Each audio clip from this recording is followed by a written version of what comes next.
For almost 40 years, there has been one piece of software sitting quietly underneath nearly every computer on the planet, and almost nobody has ever seriously questioned it. Then a Chinese company got locked out of Android, squeezed out of the chips that Windows laptops depend on, and written off as finished by half the technology press on Earth. In this video, we are going to walk through exactly how that company turned the worst few years in its history into an entirely new operating system, why laptops running that system are already sitting on desks inside Chinese government offices right now, and why the biggest software fight of this decade might not be about phones at all. It is going to be about the machine you use for work. Because the thing almost nobody outside China noticed is that the operating system built to survive without Google has quietly grown up, moved off the phone, and landed on the laptop. Same company, same playbook, much bigger target. And if it works even halfway as well the second time as it did the first time, Microsoft is about to have a conversation it has not needed to have since the 1990s. Before we get into how all of this actually happened, do me a favor and hit that like button right now. These videos take a serious amount of research and time to put together, and every single genuinely pushes this to more people who would find it interesting. Subscribe as well and turn on notifications so the next one lands in your feed the moment it goes live. What you are about to hear involves a company getting cut off from the two most powerful software ecosystems on Earth in the space of a few years, a 5-year rebuild that almost nobody outside one engineering department knew was happening, and a strategy that is now spreading into countries most Western analysts are not even watching. Let us get into it. The lockout that changed the plan. In May of 2019, the United States government made a decision that rearranged the entire future of one Chinese technology company. That company is Huawei, and at the time it was building phones, telecom equipment, and computer chips that were being used in almost every corner of the world. Washington added Huawei to something called the Entity List. In plain language, that meant American companies could no longer sell technology to Huawei without going through a special approval process, and that approval was not exactly flowing freely. The effect was immediate and brutal. Google had to cut Huawei off from Google Mobile Services, which is the invisible layer that runs the Play Store, Gmail, Maps, and basically every app people outside China rely on to make an Android phone feel like an Android phone. Without it, a Huawei phone sold in Europe or Southeast Asia was still technically running Android, but it felt hollow. No App Store people recognized, no Google apps, no clean way to fix it. Buyers noticed within weeks, and overseas sales started sliding almost immediately. But there was a second thing happening at the same time, and it got a fraction of the attention, even though it is where the entire laptop side of this story actually begins. Huawei was never banned from Windows in the same dramatic, headline-grabbing way it was banned from Google services. What happened instead was quieter and, in the long run, arguably more damaging. New export rules made it significantly harder for Huawei to buy the Intel and AMD processors that virtually every Windows laptop depends on. And with the American government watching the relationship that closely, Microsoft went from being a stable, boring, decades-long partner to being a partner that might not be there in 3 years. That is a very different kind of problem. A clean ban you can plan around, a slow squeeze where every year the paperwork gets heavier and the supply gets less certain, is the kind of thing that eventually forces a company to go somewhere nobody expected it to go. What separated this moment from a normal business setback was that there was no path back. You cannot negotiate your way off an entity list with a phone call. You cannot spend your way back into trust that was broken by geopolitics, rather than by anything the company actually did in the market. The people running Huawei understood almost immediately that this was not a storm to wait out with the lights off. It was a permanent change in how any company sitting between two competing superpowers would be treated from that point forward. And that single realization is what reshaped the company's entire 10-year plan. Losing Google's software and losing reliable access to laptop processors in the same short window should have been enough to end most technology companies outright. Huawei's overseas phone business lost billions of dollars in the space of about 2 years. That is the part of the story that explains everything that follows, because it is the reason this company had no realistic option other than building something completely new from the ground up. And that something new is the only reason we are talking about Windows at all. Now here is where the story turns in a direction almost nobody predicted. Instead of treating the lockout purely as damage to be contained, Huawei's leadership, and the Chinese government watching very closely behind them, treated it as confirmation of something they had been uneasy about for years. China's entire technology industry was running on operating systems it did not own, did not control, and could not defend. One decision made in an American office building could break a business that took decades to build. That is an enormous amount of leverage to leave in someone else's hands. And it is the exact same leverage that is now being questioned again, just pointed at a different piece of software. So, 3 months after the ban, in August of 2019, Huawei announced Harmony OS. And the reaction was, honestly, not kind. The first version did not launch on a phone. It launched on a television. When people who actually study software architecture pulled it apart, they found large sections of it were still resting on the Android open source project underneath. It was Google's foundation, with a different name painted on the front. Critics called it a rebrand, a stopgap, a political announcement dressed up as a product. And at that moment, they were right. What almost nobody outside Huawei's own engineering teams understood was that this first version was never intended to be the finished thing. It was a bridge, and bridges exist to lead somewhere. In this case, the destination turned out to be the personal computer, the one machine Windows has held without meaningful competition for close to 4 decades. It is worth sitting with how unusual that kind of patience is in this industry. Most technology companies want the big, flashy launch that proves they have already won. Huawei let the world laugh at its first attempt, fully aware that the real version was still years out and could not be rushed by anyone's news cycle. That long game is rare, and it is exactly why so few outside observers saw the shape of what was coming until it was far too late to dismiss it as a political stunt. Then came the part of the story nobody filmed. Building an operating system from zero is not a project you finish in a few quarters. It is years of unglamorous, invisible engineering that produces nothing anyone can put on a stage.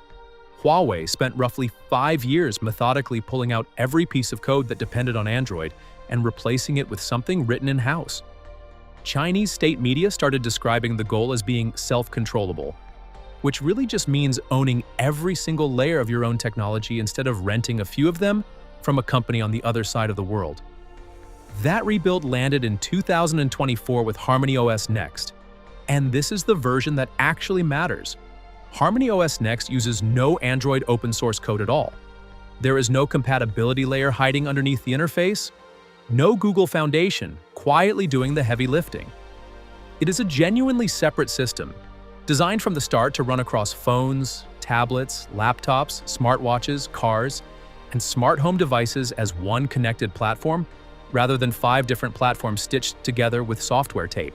If that idea sounds familiar, it is because Apple has been doing a version of it for years, tying the iPhone, the Mac, and the Watch into one experience that feels like a single product. Huawei is attempting the same thing at a far larger scale, across an entire national market, with government support helping push the transition along behind the scenes. And this is the exact point where the phone story and the laptop story stop being 2 stories. The system built to survive without Android turned out to be flexible enough to run on far more than phones. What is easy to underestimate here is how difficult that unification actually is. Getting a car dashboard, a smartwatch, and a laptop to speak the same underlying language, share the same security model, and update through the same pipeline is not a coding task you assign to a team for a quarter. Most companies never attempt it because the engineering bill is enormous compared to the payoff. Huawei took that bill anyway, betting that owning the entire stack would matter more in 10 years than shipping something simpler in 1. There was a real price attached to that decision, and it is worth being honest about. The moment Harmony OS Next dropped Android compatibility, it stopped being able to run older Android apps automatically. Every developer serving the Chinese market suddenly had to build a native Harmony OS version of their app from scratch, or accept being locked out of a platform with hundreds of millions of users on it. That is an enormous ask. In almost any other situation, it would be the thing that kills the transition before it starts. Huawei made that trade anyway because staying on Android forever meant staying permanently exposed to the exact vulnerability that caused all the pain in the first place. When you own the whole platform, nobody gets to take it away from you. And once phones and tablets were stable on that new foundation, Huawei pointed the same strategy at a machine most people never really stop to think about: the computer sitting on the desk. So why should Microsoft be paying attention? Start with a number. China is the largest personal computer market in the entire world. For decades, almost every one of those machines has booted into Windows. That level of dependence is fine right up until the moment political tension turns into actual policy, which is exactly what has been happening. Windows updates, licensing terms, and long-term support are all ultimately controlled from one company headquartered in Washington state. For Chinese regulators and large state-linked enterprises, that increasingly looks like a single point of failure. And they have a very recent, very vivid example of what happens when that failure point gets used. They watched it happen to Huawei's phone business in 2019. Nobody running national infrastructure wants that infrastructure resting on a decision made somewhere else, by someone else, for reasons entirely outside their control. That anxiety is what gave HarmonyOS its opening on phones. It is now doing precisely the same thing on laptops and desktops. It also helps to understand how much weight sits on top of an operating system once a country has spent decades building around it. Banks, hospitals, universities, and government departments all run software written specifically for Windows, some of it going back many years, and maintained by people who have long since retired. Replacing that is not a matter of installing something different on a Tuesday. It means rewriting applications, retraining staff, and rebuilding processes that were never designed to move. That difficulty is the real reason Windows has held on so long, and it is also why breaking the habit requires a genuine, sustained, expensive push, rather than a good marketing campaign. But there is a much more practical pressure sitting underneath all the geopolitical drama. Support for Windows 10 wound down recently, which pushed a huge wave of Chinese government offices and businesses toward a forced upgrade decision. Beijing has been actively encouraging state offices, banks, and infrastructure operators to treat that moment not as a renewal with Microsoft, but as the natural point to jump to domestic alternatives. Timing like that does not come around often, and it lines up almost perfectly with what Huawei has spent 5 years quietly preparing. Put those two pressures together, the political discomfort and the practical upgrade cycle, and you get an opening that looks almost designed for what came next. Huawei is already shipping laptops running HarmonyOS, along with a version of the system built specifically for desktop and office work. That means office software, file management, printer support, and compatibility with the everyday equipment that offices actually run on. Those things sound painfully boring. They are also the entire deciding factor in whether an organization can switch operating systems without breaking every workflow it depends on. And crucially, Huawei is not trying to beat Windows everywhere on Earth right now. It may never seriously try in the United States or Western Europe. The plan is narrower and considerably smarter than that.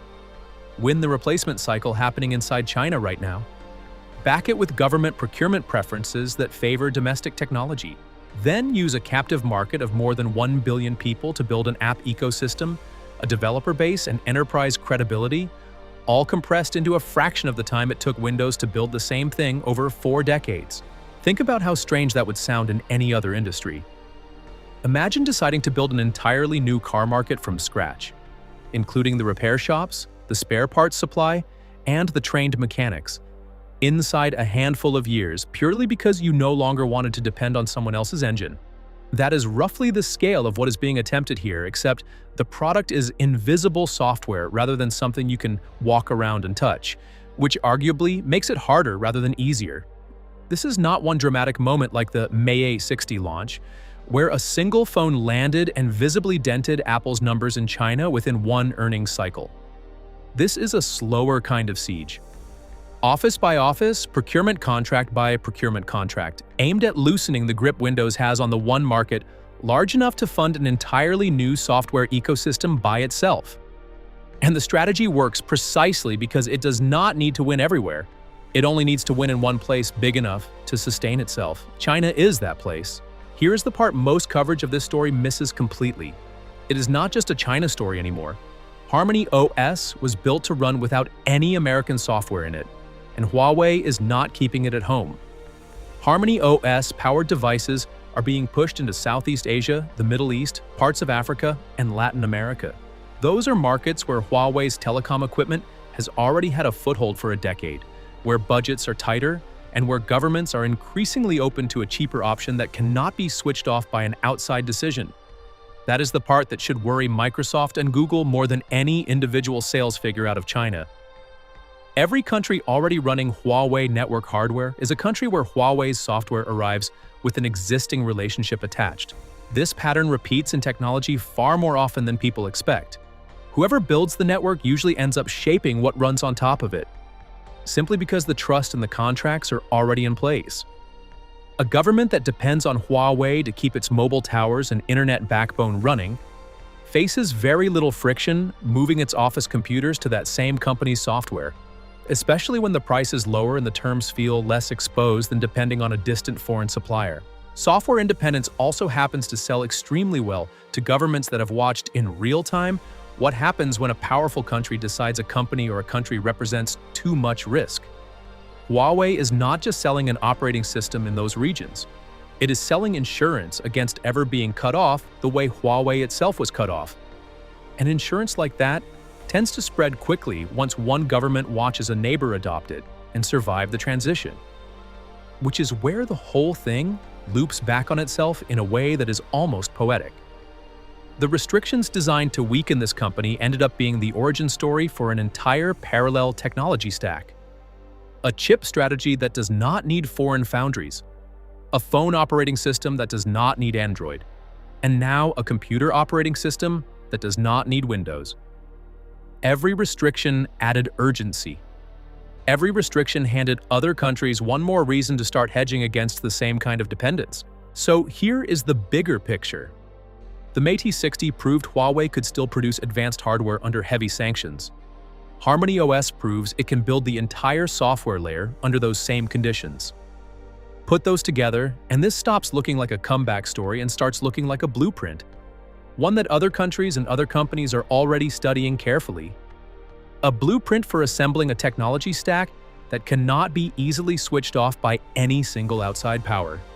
And once one country demonstrates that a fully independent chip supply, a fully independent phone platform, and a fully independent computer platform are all genuinely achievable, everyone else facing similar pressure no longer has to ask whether it is possible. They only have to decide whether they want to follow the same road. And that is a far smaller decision than starting from a blank page. Apple did not lose ground in China because it built a worse phone. It lost ground because a competitor treated an existential threat as a 5-year engineering problem and then actually finished it. Microsoft has not lost anything yet. Windows still runs the overwhelming majority of computers on this planet. And that is not changing this year or next year.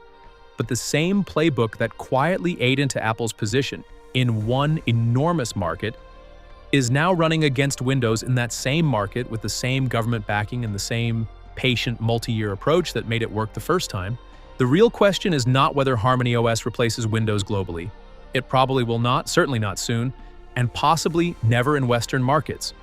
The real question is what happens to everyone else's technology decisions now that a proven, sanctions-resistant alternative simply exists on the shelf, available to any country that has grown nervous about depending on a single foreign supplier. Options like that rarely stay confined to one country for very long. If this connected some dots for you, hit that like button right now. It genuinely helps this channel more than most people realize. Subscribe and turn on notifications so you catch the next breakdown the moment it drops. Now, I want to hear from you. Do you think Harmony OS has a real shot at spreading beyond China? Or does Windows keep its grip for another 40 years? Drop your answer in the comments below. We will see you in the next video.